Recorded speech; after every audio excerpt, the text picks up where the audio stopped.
The sports you love, the teams you can't live without. Get a sense of urgency! This is Jake Scott and Ben Anderson on 97.5 The KSL Sports Zone. Jake and Ben, 97.5 The KSL Sports Zone. Do you believe in karma? Log on to KSLSports.com to help raise money for a great cause and create some good vibes for the Jazz in the NBA Draft Lottery. It's the KSL Sports 2-for-1. Donate at least $2 to Intermountain Primary Children's Hospital in hopes of the Jazz recouping winning basketball here in Utah. Go to KSLSports.com and donate your $2 today.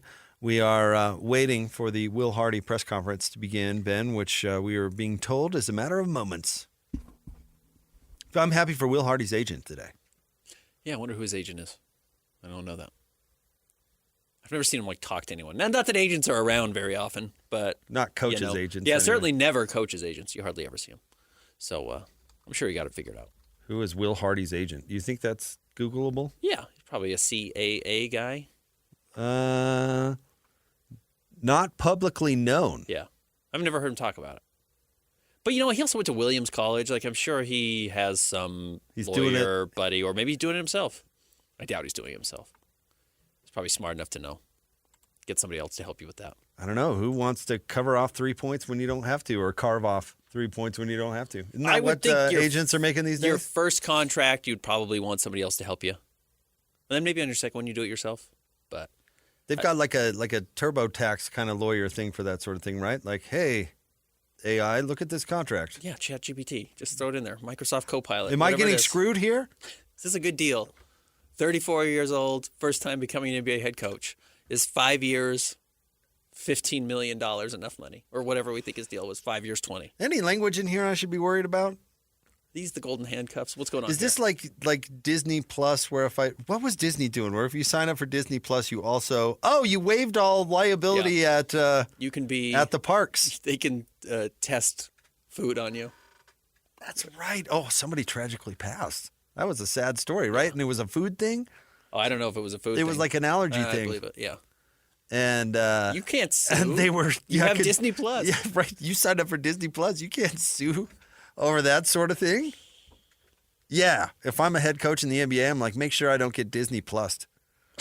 That mouse is greedy. You think that was in his Jazz Plus subscription when he signed up? Oh, all liability, all gone. Sorry, Will. So we can fire you for cause. For whatever. Every contract is non-guaranteed. Oh, that's in everybody's user agreement. I didn't know you didn't see that. You didn't look at that? When you read. God, you should really read that sort of thing. It's really important. You're agreeing to everything. You've seen the South Park with the human Senai. Yeah. Yeah. That is one of the funnier bits, though, is the joke that every kid, except for, who is it, Stan? Whatever. Everybody reads the entire Apple agreement. It's Kyle. It's Kyle, yeah. Everybody is like, are you crazy? You didn't read the entire user agreement? Because he was just agreeing to stuff, and they were doing weird human experiments. It's like, well, you agreed to it. He's like, I didn't read it. And everybody's like, you didn't read that? That's funny. Good bit. You didn't look through that? Yeah, you read all terms of service now. No. I can't remember the last time I did. Who knows what you're agreeing to? Yeah, right. Rightfully so. Yeah, right. I have no idea. That's funny. That's why they do it on purpose. We said we can fire you at any time for, what are you talking about? Well, you signed up for Jazz Plus, so you automatically, you didn't read the terms of agreement. Oh, well, here we are. Can you imagine Disney trying something like that? Anyway, like that. We're waiting for Will Hardy to hear what he thinks about. I'm honestly curious to hear his thoughts on what's in the future and what's next. I hope he gets into that a little bit. Yeah,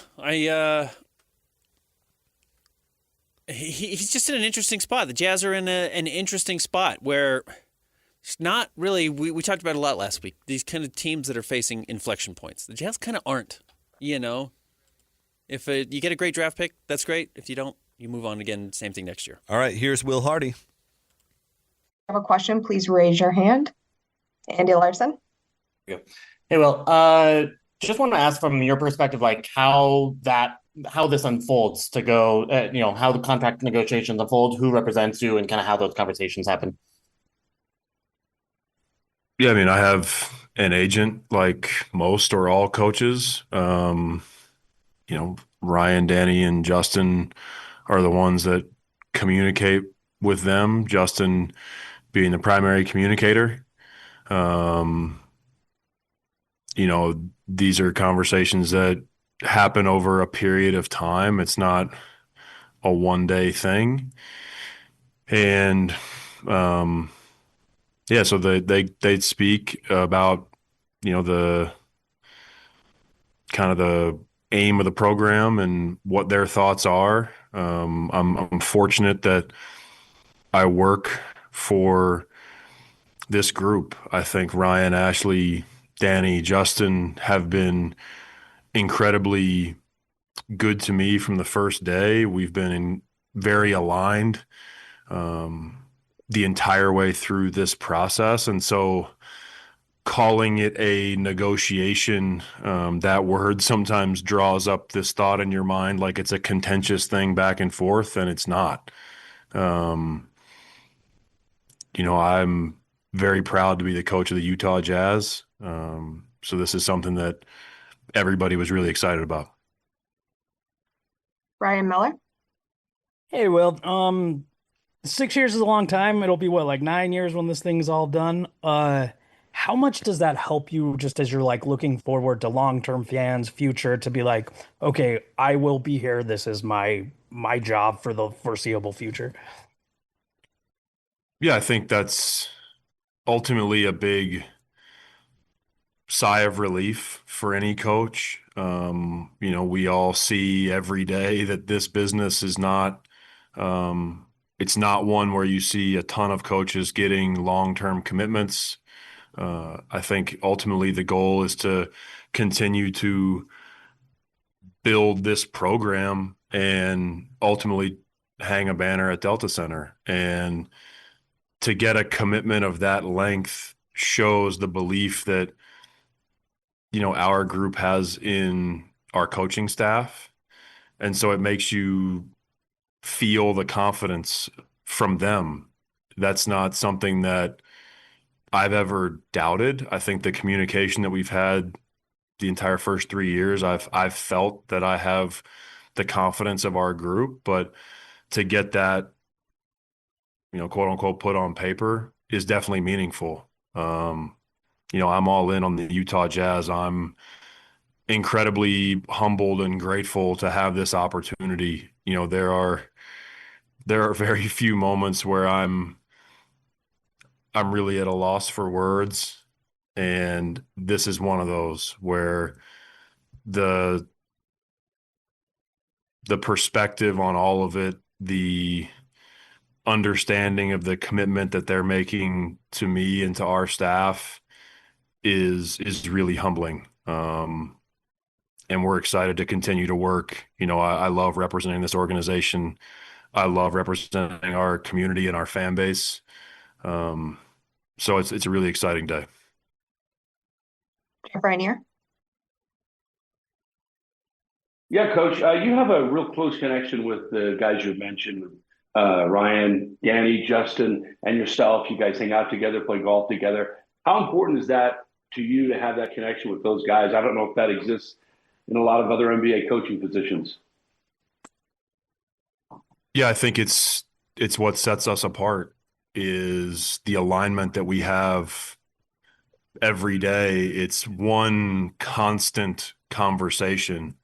I think I've said publicly, I'm not sure in 3 years we've ever scheduled a meeting because we don't need to. The conversation is ongoing. We all spend so much time together and are intentional about making sure we all spend time together, that the perspective is always there for all four of us.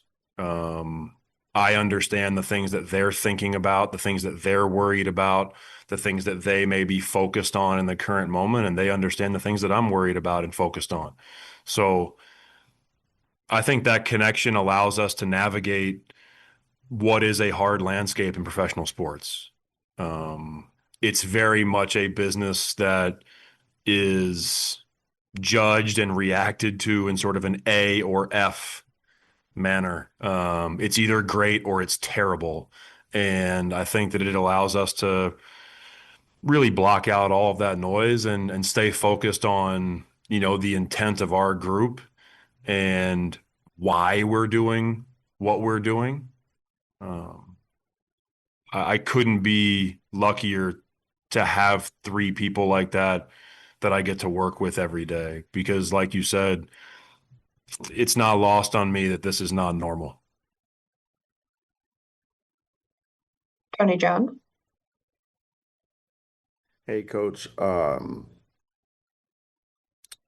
What does it mean for you that, this is, been able to get done, in this manner, just kind of as efficiently as it has been done? And, as a secondary question, what's been, some of your favorite moments in these first few years of your tenure?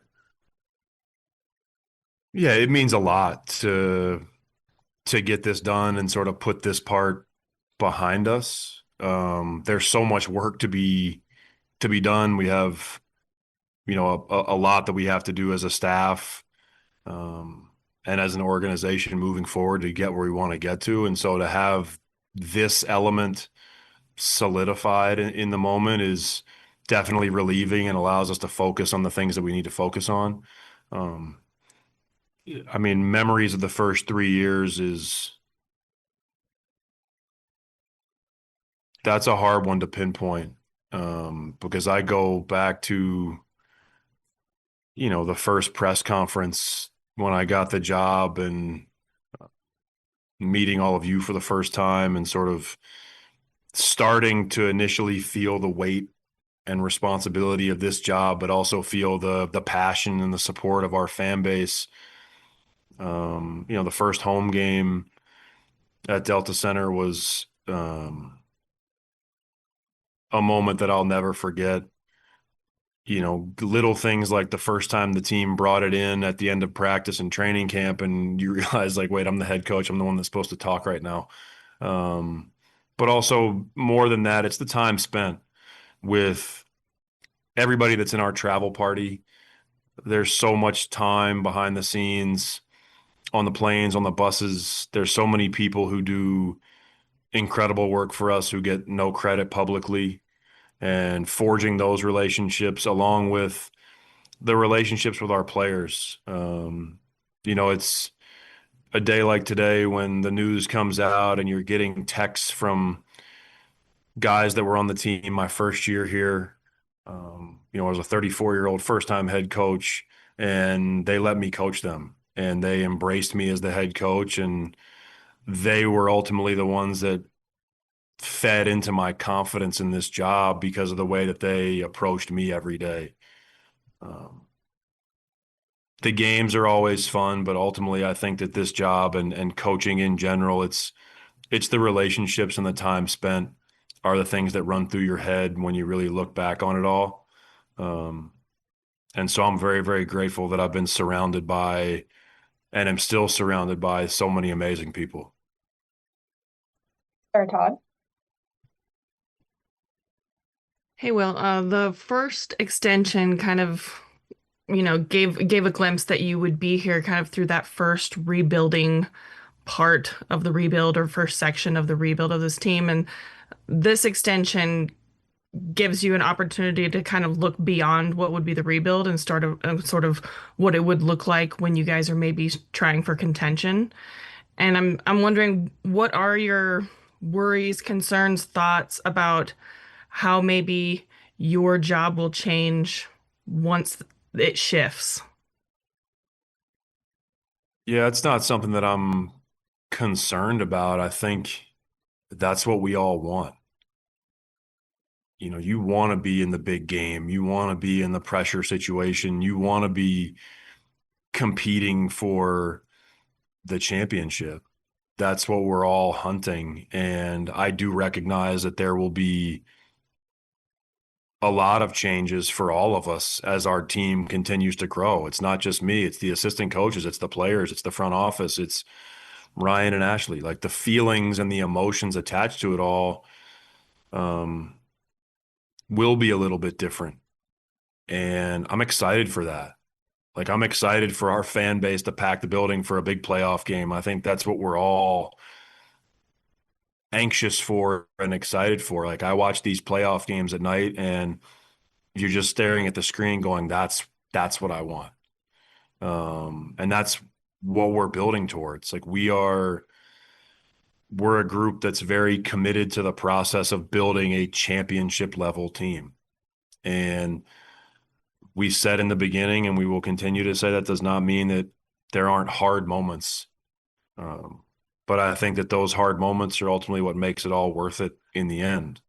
So I don't really have concerns about my job changing as we continue to move forward, because I think that's ultimately what you sign up for when you're a head coach in this league is things are constantly changing around you, and you have to be a steady force throughout all that change. Andy? Two questions for you. First, with the NBA lottery, are you headed out to Chicago for that, or what's your plan with that? Yes, I will be in Chicago.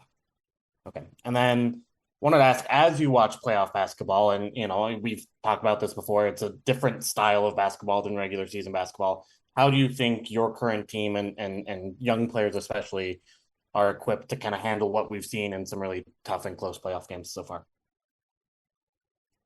Yeah, I think our young players are on the right path of growing towards being ready for those. The reality is this season we weren't ready for that level. And some of that is outside of their control, because there is an element of some experience, but also some physical maturity and some of those things that stand out in some of these games. We're seeing a really, really physical playoffs to this point. But the part that I'm most excited about is that ultimately, in my experience in the playoffs and continuing to watch it all unfold, your mental toughness and your mindset is the most important thing to get through the playoffs, because there are big emotional swings. You're physically exhausted and you're getting tested every single night. And I think that our group is building that resilience and continuing to improve and work on our mindset every single day, because that's what it's going to take. If you watch the series, after one game, the reactions are generally, this team is playing great, this other team is playing poorly. Golden State loses 2 games in a row and everybody's sort of writing them off, and they go win game 7 on the road. And yes, it's because of the ability of their players, but more than that, it seems like it's because of the mindset of their players. And that's the thing that we have to continue to address as a group as we grow. Physical things are easier to measure. How strong you are, how high you can jump, how many shots you make out of a certain number, like those things are easy to measure. Your mindset's hard to measure. And so that's the thing we have to monitor really closely as a group as we keep going.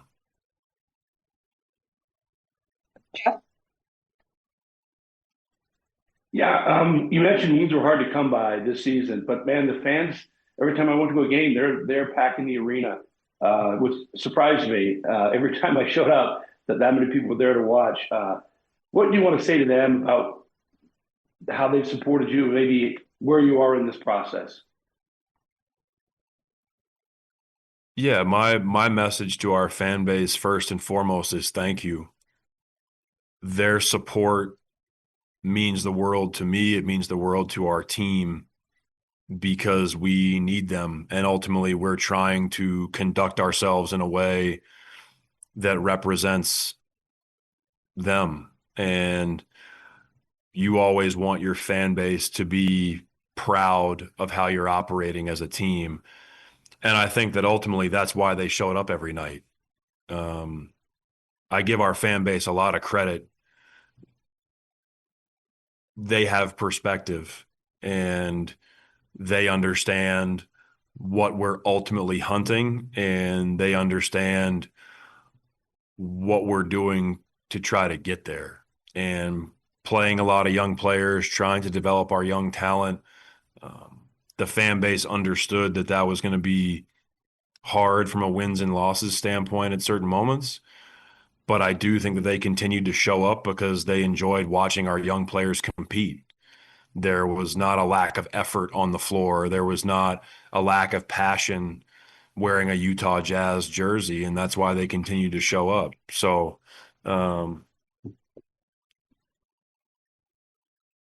sorry. I want to continue to thank them and to continue to tell them and remind them that this is all going to be worth it. And growing these young players is going to give us the best chance to hang a banner at Delta Center. And I understand frustration in certain moments. I understand that some of the losses are hard, and especially when you cared so deeply about the team. But their support does not go unnoticed. I'm very grateful for our fan base and their approach, and this is all going to be worth it. Sarah? Will, as the season was ending, I asked pretty much on everyone on the roster, like, is Will a good coach? And how does he keep you guys accountable? And like the general consensus was great coach. Everyone said glowing things about you, so that's nice. But the thing that stood out was that everyone was like, well, he'll call Lowry out in a film session or during a practice or during a game just as soon as he'll call out a two-way guy or Cody or Isaiah. And so that even playing field, is that a concerted effort kind of in your coaching philosophy and something that you want to continue? Yeah, that's going to remain a core principle for us every single day. And that's because I believe ultimately everybody can improve. And secondly, we all want the same thing. We're all trying to win. My responsibility is to hold them accountable. It's not personal. I care very much about all of these guys as human beings.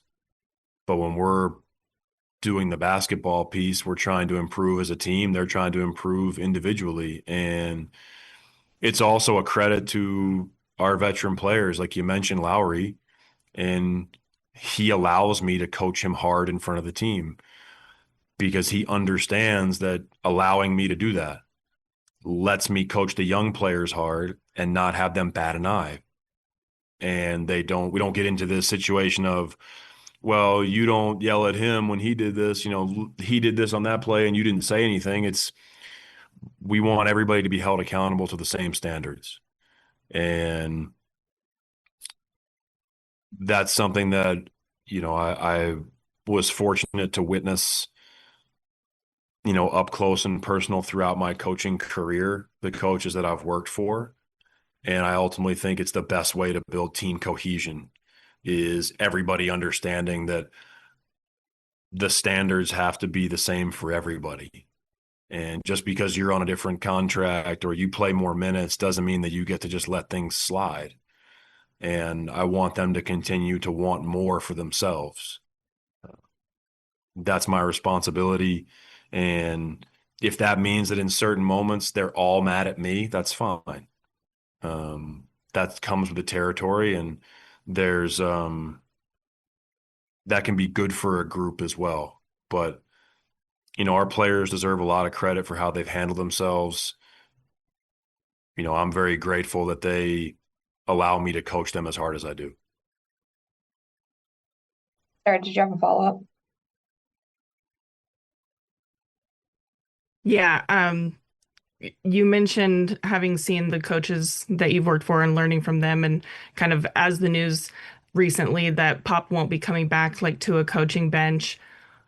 I'm wondering how much of your coaching style philosophy was learned through him, and is he someone that you think about or talk to when you get a big contract extension? Yeah, I learned an incredible amount from Pop.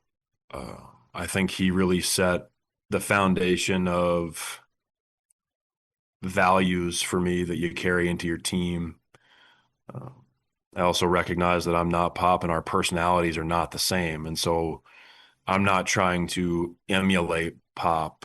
I do think that the values system, though, is similar. That being said, he's taught me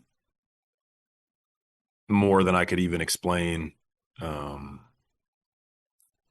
allowing me to be a part of his program and their program for 11 years, the opportunities that I was given there, getting to learn from him, getting to learn from the players, getting to learn from, countless assistant coaches that I got to work with and for while I was there, has ultimately shaped a ton of my coaching identity.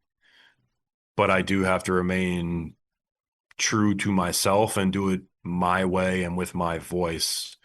So I'm forever grateful to him, that organization and all the coaches and players that I was around while I was there. There's way too many to name each of them by name right now. And yeah, of course, he's somebody that, I speak to. He's a mentor to me in a lot of ways.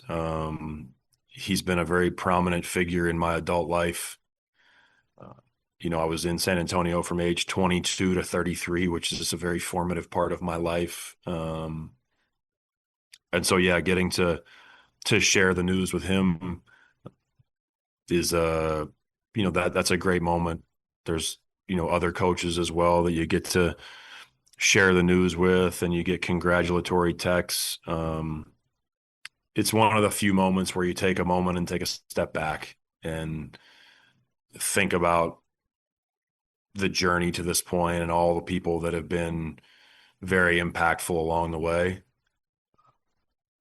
Pop obviously being the most prominent. Okay, that's all the questions that we have. Will, thank you so much for taking the time to join us this morning. Congratulations. Good to see everyone. That is Will Hardy talking about his contract extension. I don't know, Ben, there was a thorough press conference. I don't know how much we learned that is new. Certainly it seems like his synergy within the whole ecosphere that is the Jazz is pretty good. I had talked to some people above Will Hardy at the Utah Jazz, and they had also echoed how the through line between Ryan Smith and Danny Ainge and Justin Zanuck and Will Hardy is tight, really tight. And this was even this was mid-season this year, and I know some people are like, is Will good? Is Will doing a good job? It's well, he's doing exactly what they're asking him to do. Whether that makes it good or not, I don't know, but he is clearly doing what they're telling him to do. Otherwise, as you've said, if he wanted to win games, the Jazz would have won more games. So I have heard that, and he echoed that. He said the line that in 3 years he doesn't think they've ever scheduled a meeting because they're just always talking, and I would believe that. All right, stay tuned. We've got a lot coming up next. You're licking your lips about this. A lot. I don't like the smile on your face. We've got a lot with what's coming because coming up. It feels at best quasi-sports related. Oh, it's all sports related. Okay.